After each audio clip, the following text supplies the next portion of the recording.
sejahtera pada yang berbahagia Al-Fadhil Ustaz dan semua jemaah dan sahabat yang dipilih Allah mendapat hidayah untuk duduk dalam majlis ilmu pada petang ini. Alhamdulillah. Kuliah asal kita ini melalui saluran Google Meet akan dianjurkan oleh Gema Nur Iman, dipengerusikan oleh Yang Berusaha Puan Rosniati binti Mansur dan turut dibantu oleh Barisan JK Gema Nur Iman. Majlis kita ini akan dipimpin oleh Al-Fadhil Ustaz Abdul Hakim bin Wan Muhammad Nur dengan pengajian berkitab Al-Adab Sulukil Al-Murid. Bagi memberkati majlis, saya mohon ihsan Ustaz untuk memimpin bacaan ilmu kitab dan kita hadiahkan pahalanya kepada Rasulullah SAW, keluarganya dan para sahabatnya, juga kepada kedua bapa kita, keluarga kita dan semua muslimin dan muslimat di dunia dan juga di akhirat. Al-Fatihah. أعوذ بالله من الشيطان الرجيم بسم الله الرحمن الرحيم الحمد لله رب العالمين الرحمن الرحيم مالك يوم الدين إياك نعبد وإياك نستعين اهدنا الصراط المستقيم صراط الذين أنعمت عليهم غير المغضوب عليهم ولا الضالين آمين. Amin, amin, ya Rabbal Alamin. Untuk meneruskan majlis, saya dengan penuh takzim menyerahkan majlis ini kepada Al-Fadhil Ustaz dengan segala hormatnya. Dipersilakan Ustaz. Baik, terima kasih Kak En sebagai pengurusi majlis kita pada pengajian petang ini. Semoga Kak En sentiasa ceria, sentiasa dalam sihat walafiat oleh Allah SWT dan terus memberi banyak manfaat untuk ramai manusia di luar sana, insya-Allah, khususnya dalam GNI yang menganjurkan program-program kerohanian, insya-Allah. Baik, a'udzubillahi minasyaitonirrajim. Bismillahirrahmanirrahim. Assalamualaikum warahmatullahi taala wabarakatuh. Alhamdulillahirabbil alamin wassalatu wassalamu ala asyrafil anbiya wal mursalin sayyidina wa maulana Muhammad wa ala alihi wa sahbihi ajma'in. Subhanaka la ilma lana illa ma 'allamtana innaka antal alimul hakim. Qala rabbi shrah li sadri wa yassir li amri wahlul 'uqdatam min lisani yafqahu qawli. Allahumma shalli ala sayyidina Muhammad al-fatih lima ughliq wal khatim lima sabaq nasiril haqqi bil haqq wal hadi ila siratikal mustaqim wa ala alihi haqqa qadrihi wa miqdarihi al-azim. Alhamdulillah, kita memanjatkan kesyukuran pada Allah SWT pada petang asar yang penuh dengan keberkatan ini. Kita bertemu lagi dalam pengajian tasawuf kita dengan kita berpandukan kepada kitab yang dikarang oleh seorang wali Allah, seorang alim, seorang yang alim di Yaman, iaitu Al-Habib Abdullah Al-Alawi Al-Haddad. Jadi sebelum itu kita sekali lagi kita hadiahkan bacaan Al-Fatihah kepada pengarang asal kitab ini, iaitu Imam Al-Haddad, dan juga guru kita yang kita mendapat ijazah pengajian ini daripada beliau, iaitu Ustaz Iqbal Zain Al-Jauhari, dan juga kepada penterjemah kitab ini, iaitu Ustaz Al-Fakir Ustaz Muhammad Akmal bin Ghazali Hafizahullah Ta'ala. Moga-moga sebagaimana Allah SWT kurniakan kefahaman ilmu agama dan juga kedekatan hati dengan Allah SWT kepada guru-guru kita. Moga-moga dengan keberkatan kita hadiahkan bacaan Al-Fatihah kepada guru-guru kita, Allah SWT juga kurniakan kepada kita semua kefahaman ilmu agama dan juga kedekatan hati dengan Allah SWT sebagaimana yang telah dikurniakan kepada guru-guru kita semua. Wa ila hadratin Nabi Mustafa sallallahu alaihi wasallam. Al-Fatihah. A'udzu billahi minasy syaithanir rajim. Bismillahirrahmanirrahim. Alhamdulillahi rabbil alamin. Ar-Rahmanir Rahim. Maliki yaumiddin. Iyyaka na'budu wa iyyaka nasta'in. اهدنا الصراط المستقيم صراط الذين أنعمت عليهم غير المغضوب عليهم ولا الضالين Amin. Seterusnya kita akan bersama-sama membaca niat belajar yang telah juga dikarang oleh pengarang asal kitab ini, iaitu Imam Al-Haddad, insya-Allah. A'udzu billahi minasyaitonir rajim. Nawaitu at-ta'alluma wat-ta'lim wat-tadhakkura wat-tadhkir wan-naf'a wal-intifa' wal-ifadah wal-istifadah wal-hath 'ala at-tamassuki bi kitabillah wa sunnati Rasulillah sallallahu alaihi wasallam wad-du'a ila al-huda wad-dalalah 'ala al-khair ibtigha'a wajhillah wa mardatihi wa qurbih wa thawabih subhanahu wa ta'ala. Amin ya rabbal alamin. InsyaAllah semoga pengajian petang kita ini berjalan dengan lancar dengan izin Allah Subhanahu wa taala, insya-Allah. A'udzu billahi minasyaitonir rajim. Bismillahirrahmanirrahim. Saya sambung bacaan kitab kita, iaitu di muka surat 55. Muka surat 55. Kita berada pada perenggan yang ketiga, perenggan yang ketiga, insya-Allah. Qala mu'allif rahimahullahu ta'ala, maka berkatalah penulis kitab ini, iaitu Imam Al-Haddad rahimahullahu ta'ala, janganlah engkau berhenti atau bersandar dengan kejadian yang luar biasa yang zahir pada dirimu. Rahsiakanlah dan janganlah engkau ceritakan kepada orang lain. Tetapi jika tidak zahir di dalam dirimu hal yang demikian, janganlah engkau menginginkan atau menyesal kerana tidak memilikinya. Kita berada pada fasal yang ke-15. Kita semakin hampir kepada penghujung pengajian kitab kita ni. Jadi moga-moga sahabat terus istiqamah, sahabat terus konsisten lah, ya, sehingga berjaya khatam kitab ini. Nanti bila kita nak sambung kitab akan datang pun, barulah dia akan lebih rasa lah pada hati kita ni perjalanan ataupun pemahaman ilmu yang sebenar, ya. Lepas pada khatam kitab ini, kita akan masuk pula nanti kitab Minhajul Abidin. Minhajul Abidin karangan Imam Ghazali, hafizahullah ta'ala, sambungan, ya. Baik, fasal yang ke-15 ini di dalam tajuk larangan meminta-minta karamah. Dalam perjalanan rohani, antara yang perkara yang memerangkap, yang menjadi sebagai track ataupun perangkap kepada para salik ataupun para murid, iaitu mengharapkan kepada karamah berlaku kepada diri dia. Ini perkara yang menjadi perangkap. Kenapa tak boleh minta ada karamah? Kerana tujuan utama kita bukan kita nak mendapatkan karamah. Iaitu apa dia? Tujuan utama kita nak mendekatkan hati kita dengan Allah Subhanahu wa ta'ala. Sebab tu apabila kita sudah rasa ada sedikit nak lari daripada track, daripada laluan yang sebenar, kena cepat-cepat kembali semula kepada matlamat asal kita. Apakah matlamat asal kita? Kita bersuluk, kita melalui perjalanan rohani ini, ialah kita nak merasai kedekatan hati kita dengan Allah SWT. Sekalipun kita tak mendapat apa-apa, kan, dalam perjalanan tersebut kita banyak dapat ujian lagi. Bukan dapat banyak kelebihan apa pun, tapi dapat banyak ujian. Tidak ada masalah apa-apa, kerana yang kita nak ialah hati kita ini sentiasa bertaut dengan Allah Subhanahu wa ta'ala. Sesiapa yang hatinya sentiasa berada dalam ingatan kepada Allah, maka dia berada dalam ketenangan yang nyata.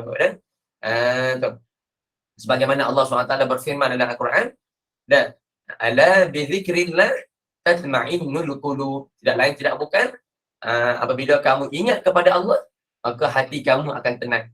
Bagaimana nak mendapatkan hakikat ketenangan? Apabila kita menyebut nama Allah, hati tenang. Iaitu hendaklah kita mengenal Allah Subhanahu Wa Taala, dan juga hendaklah kita sentiasa berusaha untuk kita nak merasai sebenar-benar ketenangan, ialah dengan kita menyebut nama Allah Subhanahu Wa Taala. Ini ialah proses, kan? Proses dipanggil proses tarbiyah, proses didikan. Kita kena didik hati. Kalau dapat benda lain, kita rasa seronok tapi kita tak dapat ketenangan yang sebenar, yang hakiki. Tapi kita akan dapat ketenangan yang hakiki bila mana? Bila hati kita itu dekat dengan Allah Subhanahu wa Ta'ala. Jadi itulah yang kita kena didik hati kita. Dan walaupun kita kata kita dapat anak-anak, kita ada keluarga, kita ada rakan-rakan, kita ada kawan-kawan, dan kita ada duit sendiri, kita ada rumah sendiri, kita ada kereta sendiri. Itu pun menjadi kegembiraan, tetapi bukan kegembiraan yang sebenar. Apa dia kegembiraan yang sebenar, ketenangan yang hakiki, iaitu apabila hati kita sentiasa berada dengan Allah Subhanahu wa Ta'ala. Hati kita sentiasa berada dengan Allah. Itulah ketenangan yang sebenar. Sebagaimana Allah SWT berfirman, ala bi dzikrillah tatma'innul qulub. Tidak lain tidak bukan, hati kamu akan tenang dengan satu keadaan je. Apa dia? Apabila kamu sentiasa mengingati Allah Subhanahu Wa Taala. Zikir bukan bermaksud lafaz. Itu ialah lafaz yang kita duduk sebut istighfar, kita duduk sebut bertahmid, bertasbih, bertahlil. Itu ialah lafaz zikir. Tapi apa makna zikir yang sebenar? Daripada kalimah asal bahasa Arabnya zakara, zikru. Apa makna zikir yang sebenar? Zikir bermaksud ingat. Ingat.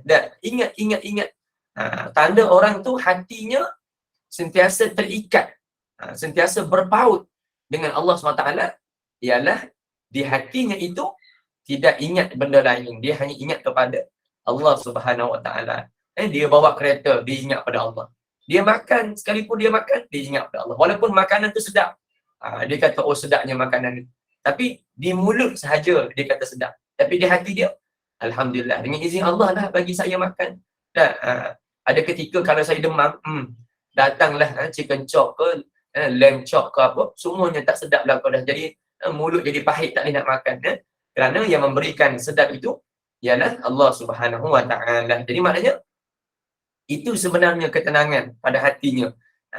Jadi dalam perjalanan rohani, antara cabaran yang akan dihadapi oleh para murid ialah satu ketika dia akan datang satu kemahuan, kemahuan untuk nak meminta kepada Allah datangnya karamah, lalu ataupun adanya kelebihan. Karamah tu kelebihan lah, ataupun kemuliaan. Daripada kalimah asalnya karim, al-karim. Al-karim bermakna mulia, karimun mulia. Jadi karamah kemuliaan, gitu. Jadi maknanya kata Imam Al-Haddad, jangan engkau berhenti atau bersandar dengan kejadian yang luar biasa. Sama ada kejadian luar biasa itu nampak pada zahir, nampak pada luaran, ataupun berada pada batin kamu, dalaman kamu. Kamu rasa lebih, kamu rasa perkara tersebut tak pernah berlaku pada diri kamu. Kamu jangan bersandar pada benda tersebut. Kenapa? Kerana kata Imam Al-Haddad, rahsiakanlah, jangan bagi tahu pada orang. Dan jangan kita cerita pada orang ni. Dulu saya tak pernah rasa begini, sekarang saya dah rasa dah. Jangan cerita. Biar kita dengan Allah saja. Kerana memang matlamat kita berada dalam perjalanan ini ialah kita nak mendekatkan hati kita dengan Allah SWT. Tak perlu cerita pada orang. Dan kata para wali Allah ni, Imam Al-Haddad ni kata, rahsiakanlah. Dan janganlah engkau ceritakan kepada orang lain. Tak perlu cerita. Supaya apa? Menjaga daripada terbukanya pintu-pintu fitnah. Kalau kita cerita, kan, kebarangkalian orang tak terima. Orang kata, oh pelik ni amalan awak ni. Pelik ni, berkata yang awak buat ni pelik, orang tak pernah buat ni. Jadi fitnah dah, rugi.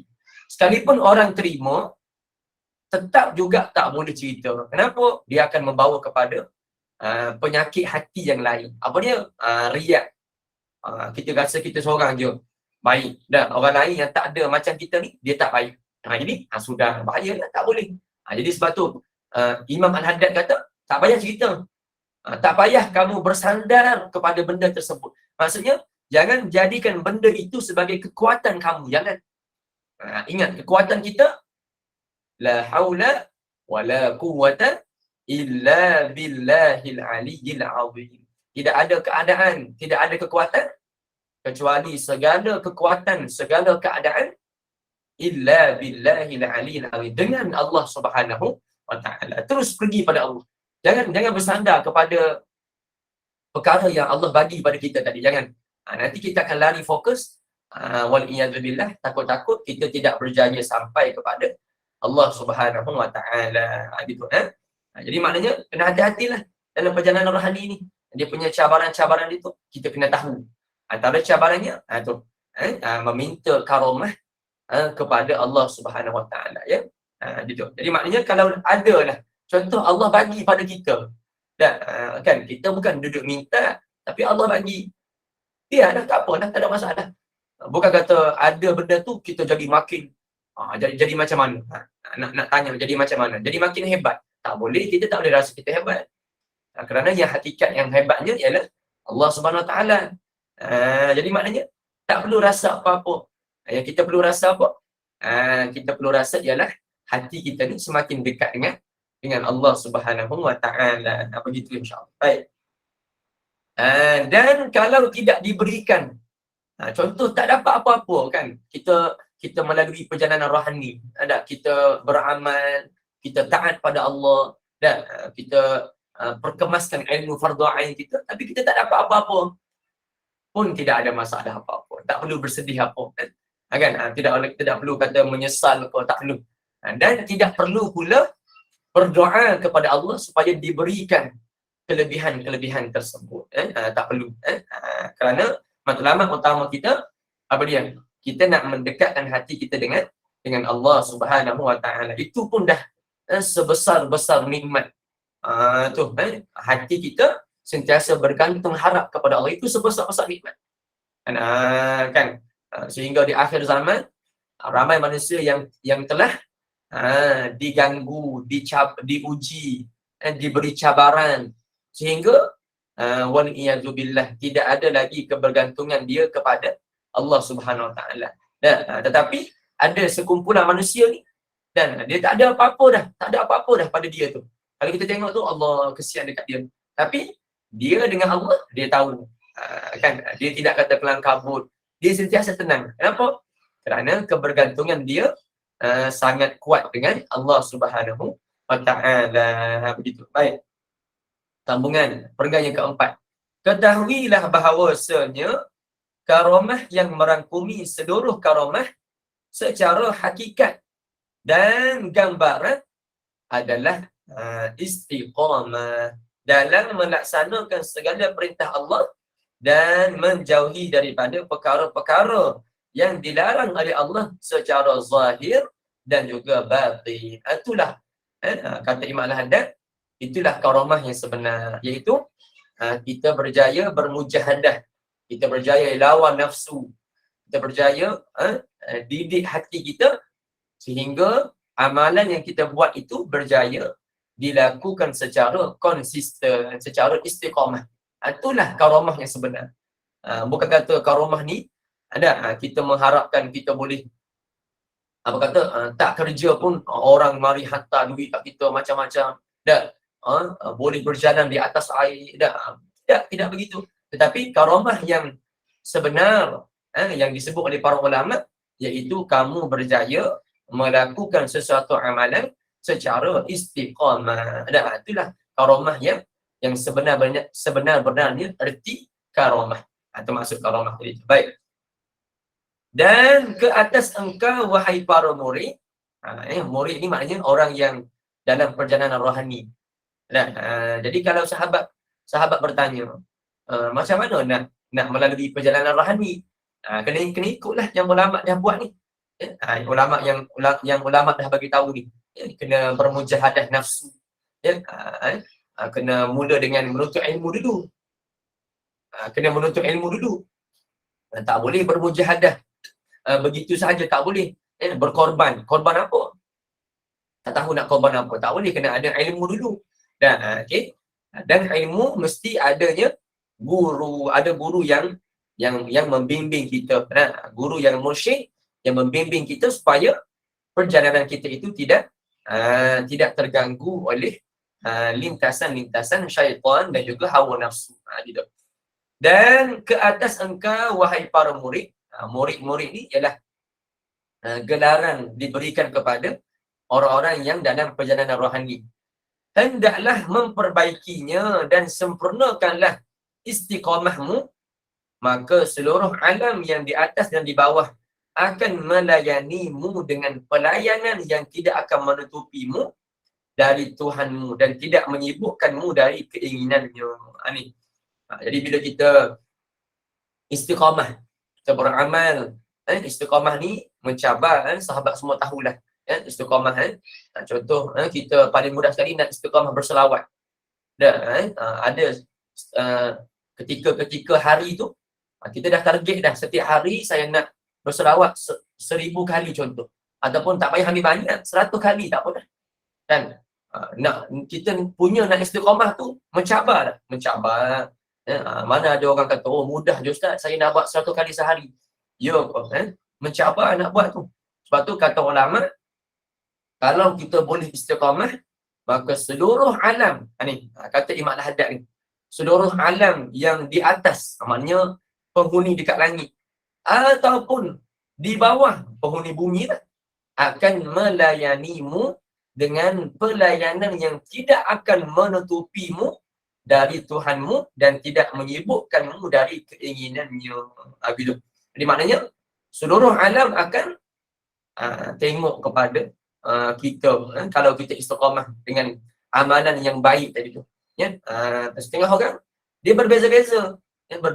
Ada orang tu dia mampu istiqamah dengan amalan yang orang lain tak mampu buat. Apa dia? Ada istiqamah.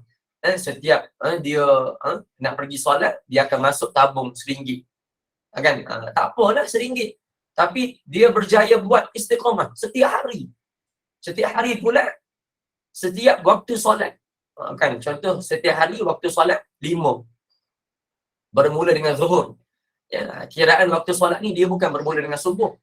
Dia bermula dengan zuhur. Zuhur, asar, maghrib, isya, subuh. 5 kali. Setiap 5 kali waktu solat, bila dia pergi solat, dia akan masuk dalam tabung RM1. Ataupun dia tak pergi berjemaah. Contoh ni kaum ibu-ibu ni. Lepas tu dia buat apa? Dia dah letak dah dalam favorite account dia, rumah anak yatim mana-mana dah. Tak kira dah rumah tahfiz ke, rumah anak yatim ke. Bila dia nak solat tu, dia ambil masa 5 minit awal, dia pun transfer RM1. Dia buat macam tu, istiqamah. Berapa tahun dah awak buat? Saya dah buat ni, Alhamdulillah 5 tahun dah saya buat. Masya Allah, barakallahu. Jadi maknanya perbuatan dia tadi tu sudah sebati dengan diri dia. Apa makna sebati? Kalau dia tak buat, dia rasa bersalah. Oh, dia rasa tak kena lah. Oh, hari ni saya ada rasa tak kena sikit pada hati saya ni. Kenapa? Biasa saya sempat bersedekah RM1 sebelum saya nak solat. Oh, hari ni saya tak, minggu ni saya tak sempat. Dia rasa bersalah. Walaupun perkara tu bukan perkara wajib. Kan? Perkara wajib apatah lagi. Dia rasa kan sedih lah kalau tinggal tu. Ni perkara sunat. Perkara yang bukan wajib, perkara sunat. Tetapi dia jadikan sebagai wajib bagi diri dia. Gitu dah. Jadi maknanya itu perkara tersebut ataupun amalan tersebut sudah menjadi istiqamah kepada diri dia. Jadi orang yang demikian, ketahuilah bahawa seluruh alam, iaitu penghuni langit dan para malaikat, penghuni langit dan juga penghuni bumi, melayani dia dengan layanan yang luar biasa. Layanan yang luar biasa. Jadi maknanya itulah perkara yang perlu dipahami dalam kita beribadah. Tidak semestinya apabila kita dalam perjalanan rohani ni, kita pilih amalan yang besar terus. Apa dia? Saya nak solat sunat duha, apa kata? Banyak terus. Berapa? 11 rakaat terus. Oh, awak biasa ke buat 11 rakaat? Saya tak biasa lagi, saya baru nak cuba hari ni. Jangan. ambil sikit-sikit dulu, buat dua dulu, tak apa. Buat dua dulu. Dah, lepas tu naik sikit demi sikit, istiqamah buat.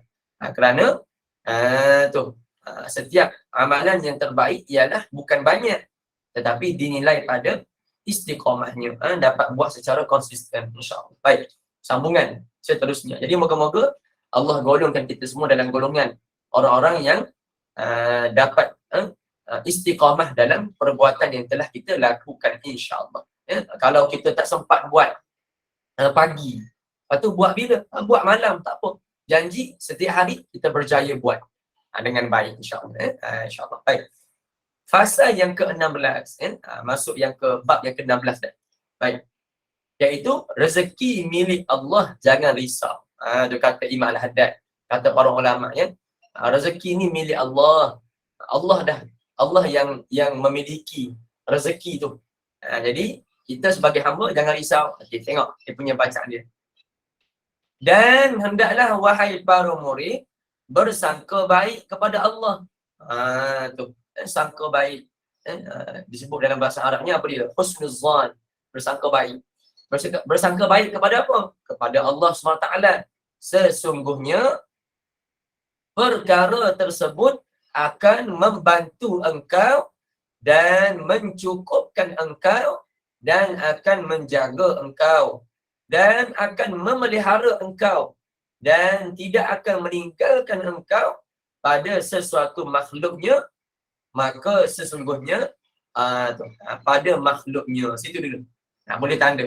Dan tidak akan meninggalkan engkau pada sesuatu makhluknya. Baik. Jadi sekarang ni dalam soal rezeki. Ini perkara yang banyak dibahaskan oleh ramai orang tentang rezeki. Kenapa rezeki saya begini? Kenapa saya begini? Kenapa saya begini? Jadi dulu saya pun sama juga, ada permasalahan begitu. Kita ada persoalan. Ini sebab tu persoalan jangan dibiarkan dia bersimpul-simpul. Jangan bagi dia bersimpul, jangan bagi dia semakin rumit. Hendaklah kita kena selesaikan dia dan satu je jawapan dia. Macam mana kita nak selesaikan dia? Kalau ada persoalan, kembalikan diri kita kepada Allah Subhanahu Wa Taala. Iaitu hendaklah kita kena menuntut ilmu. Tak boleh kita biar ada persoalan, kita pun biar macam tu lah. Biar dia jadi kekal macam tu. Duduk dalam keadaan kebingungan, dalam keadaan confused selalu, bukan. Tak ada jawapan. Mustahil dalam kehidupan dunia ni, tak ada jawapan, mustahil. Kecuali perkara tersebut memang telah diciptakan oleh Allah, tak ada jawapan perkara tersebut.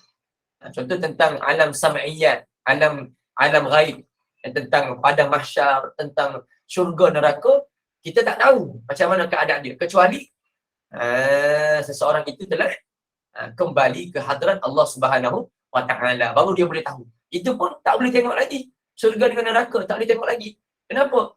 Syurga dengan neraka akan tahu bila seseorang itu telah selesai dihisap oleh Allah Subhanahu Wa Taala. Jadi maknanya kalau perkara tersebut tak apa. Ni isu tentang pemahaman diri kita. Contoh kita tak jelas tentang rezeki. Kenapa rezeki saya ni begini dia. Okay, kadang-kadang kita merumut tentang rezeki kita, macam tak berpuas hati tentang rezeki. Kenapa datang banyak ni dekat saya? Sedangkan saya buat banyak dah kerja. Saya pagi macam ni, petang macam ni, saya malam pun saya buat macam ni. Tapi banyak ni je saya dapat. Jadi persoalan-persoalan tadi perlu dijawab dengan ilmu. Tak boleh dijawab dengan emosi, tak boleh. Kan? Kalau jawab dengan emosi, maka yang menjawab itu ialah syaitan ataupun hawa nafsu kita. Baik, jadi rezeki ini dia termasuk dalam perkara yang telah ditetapkan oleh Allah Subhanahu Wa Taala, berada dalam takluk qudrah dan iradah Allah Subhanahu Wa Taala. Ini dalam perbahasan ilmu tauhid ada. Tentang rezeki ni berada dalam perbahasan apa? Perbahasan dalam takluk qudrah dan iradah Allah Subhanahu Wa Taala, dalam qada dan qadar Allah. Dalam qada dan qadar Allah Subhanahu Wa Taala. Qada ialah perkara yang telah ditetapkan oleh Allah. Apa dia? Kullu nafsin dha'iqatul maut. Setiap yang hidup pasti akan meninggal dunia, pasti akan mati. Tidak ada makhluk yang hidup akan kekal selama-lamanya. Itu dalam takdir Allah SWT. Tapi perkara yang qadar itu perkara yang boleh diubah lagi. Apa dia tentang kehidupan kita. Kan? Sebab tu kita ada tengok kan, orang tu dulu kita kenal dia biasa-biasa sahaja. Dia susah, dia hidup dalam keadaan yang struggle. Dia ada yang buat begini. Tapi satu hari tu, kita dah lama dah tak jumpa dengan dia, kita jumpa dia balik, Masya Allah, dia sudah terkenal. Dia sudah kaya raya, harta dia banyak. Hartanya banyak. Kenapa berlaku begitu? Kerana itu berada dalam takluk kudrah dan iradah Allah SWT. Allah boleh ubah dia. Kenapa?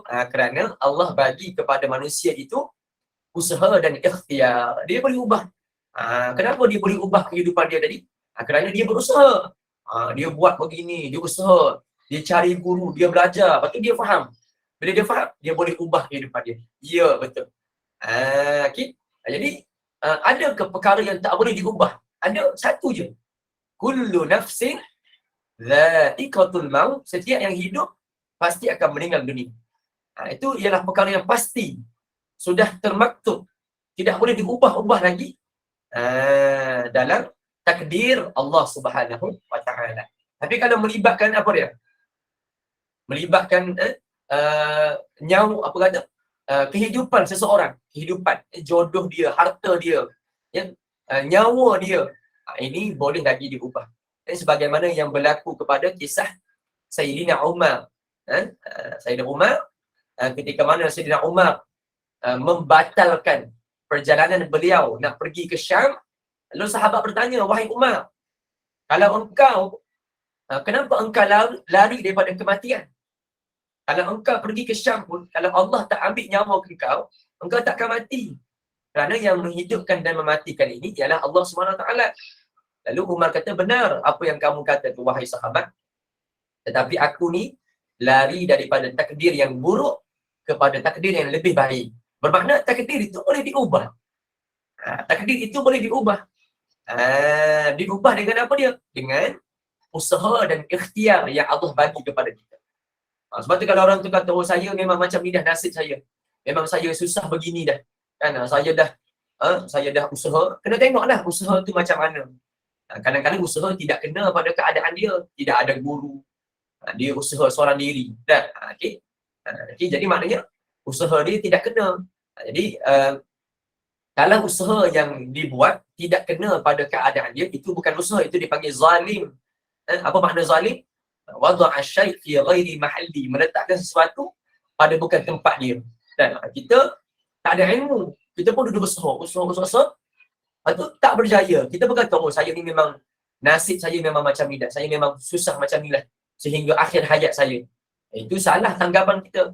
Sebenarnya kita sedang bersangka buruk kepada Allah SWT bahawa Allah ni tidak boleh ubah diri kita. Kita memang macam ni dah. Itu salah sebenarnya. Jadi maknanya apa kata, diri kita ni yang Allah bagi pada kita tentang empat perkara dalam apa tu? Dalam qada dan qadar. Dalam takdir kita tu, empat perkara tadi tu boleh diubah lagi. Boleh diubah. Contoh kata Syekh Abdul Qadir Al-Jailani. Dia kata apa dia? Syekh Abdul Qadir, aku mengubah takdir kepada takdir yang lain. Apa dia? Iaitu beliau ni, Syekh Abdul Qadir ni, beliau berdoa kepada Allah supaya dipanjangkan umur beliau. Kan? Bukan kata hidup dan mati ni takdir yang tak boleh diubah. Tidak. Umur boleh lagi diubah. Sebab tu ada dalam hadis riwayat, seseorang yang nak panjang umur, dia kena suka menyambungkan silaturahim. Dia kena suka pergi jumpa orang. Jumpa orang ni ditolong orang. Dia jumpa orang ni ditolong orang. Dia suka buat program. Dia buat macam ni, dia buat macam ni. Kenapa? Kerana apabila dia semakin banyak bertemu dengan orang, dia menghubungkan silaturahim, maka dia akan dipanjangkan umur oleh Allah Subhanahu Wa Taala sebagaimana yang disebut dalam beberapa riwayat baginda Nabi Muhammad sallallahu alaihi wasallam. Tapi contoh, dia dah hubung dah silaturahim. Tapi umur dia setakat tu juga dia diambil juga nyawa oleh Allah dalam umur yang awal. Lepas tu macam mana? Tidak ada masalah. Dia berserah diri kepada Allah. Kenapa?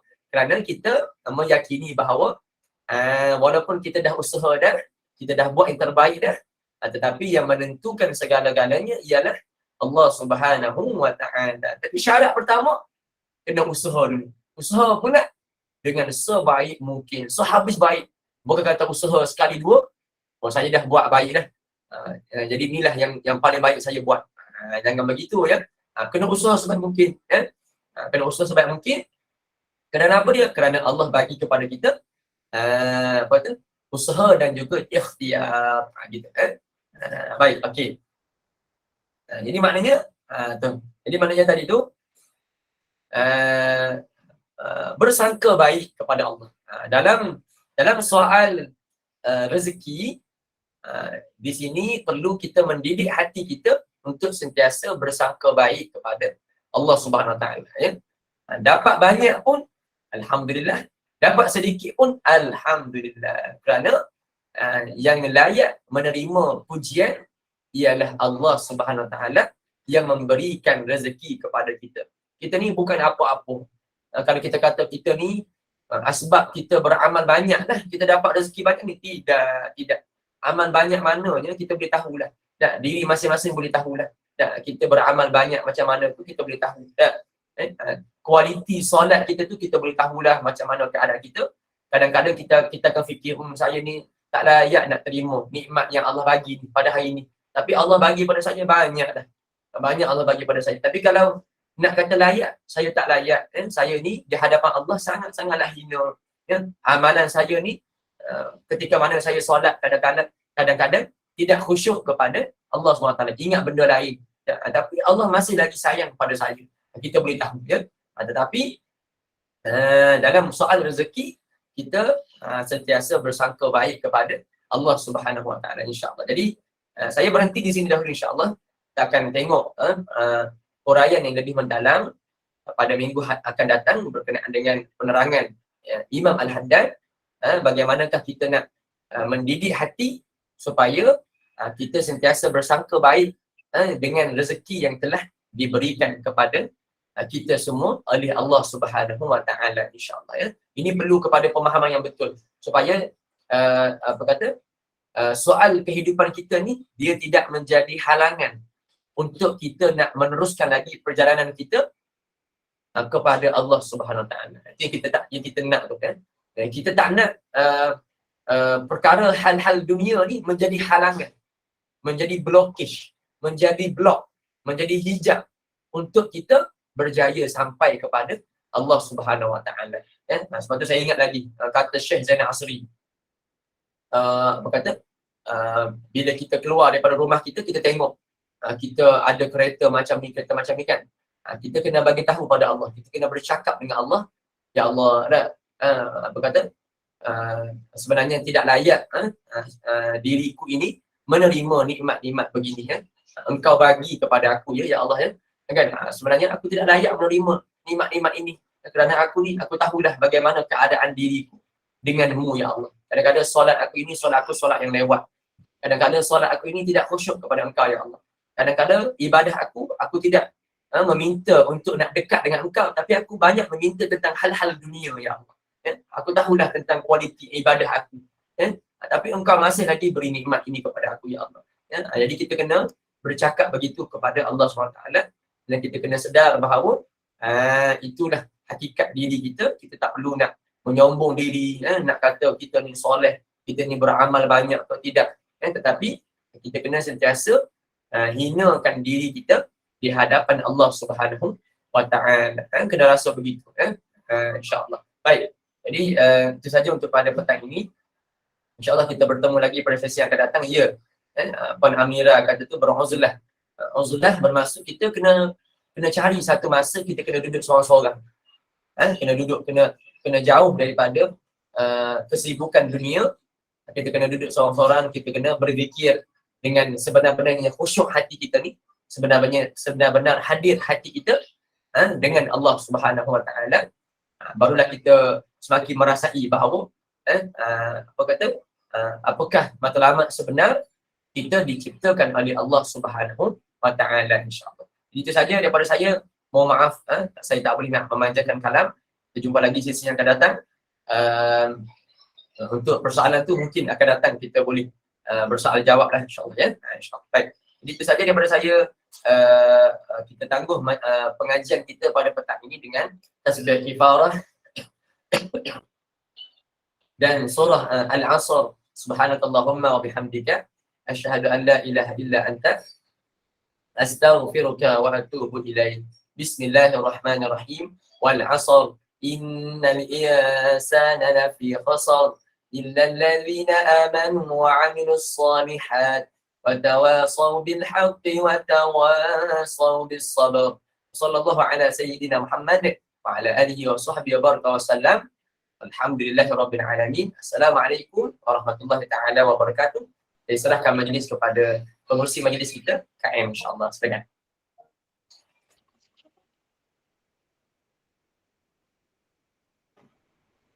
Silakan KM. Ya, baik.